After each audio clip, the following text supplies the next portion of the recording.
কবি জয় গোস্বামীর অভিনয়ে এলেন।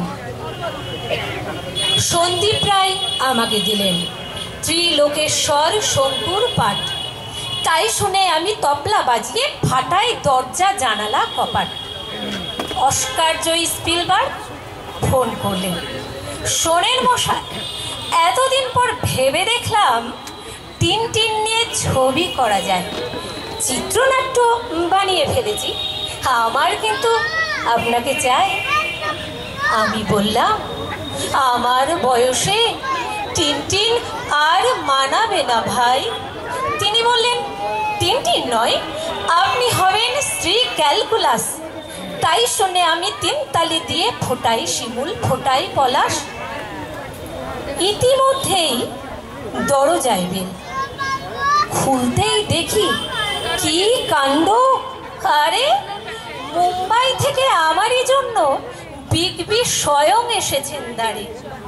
কাবেরী বলল, কি সৌভাগ্য, আমি আপনার নিদারুণ ফ্যান। বিগ বি বলেন আমাকে দেখিয়ে, এর সামনে যে কি লজ্জা দেন, ইনি সিনেমায় এলে যে কি হতো, আমরা কি আর কলকে পেতাম?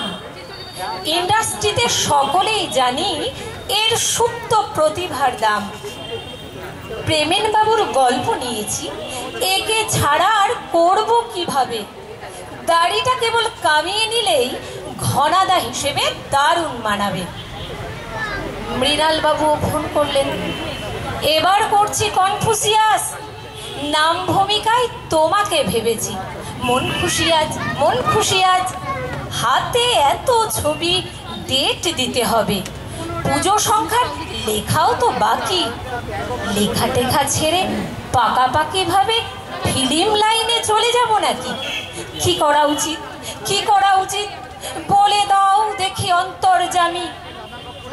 সন্ধ্যাবেলায় ট্রাম ডিপো মোড়, অটো ছুটে যায় রানী কুঠিগামী। প্রফুল্লমনা পাগল একটি চটগায়ে দিয়ে রাস্তা পেরোয়। ট্রাম বাঁক নেয়, পাতাল রেলের 3 গেট দিয়ে জনতা বেরোয়।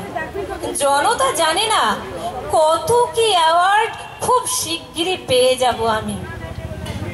অটোর লাইনে দাঁড়িয়ে ভাবেন উজ্জ্বল মুখে জয় গোস্বামী।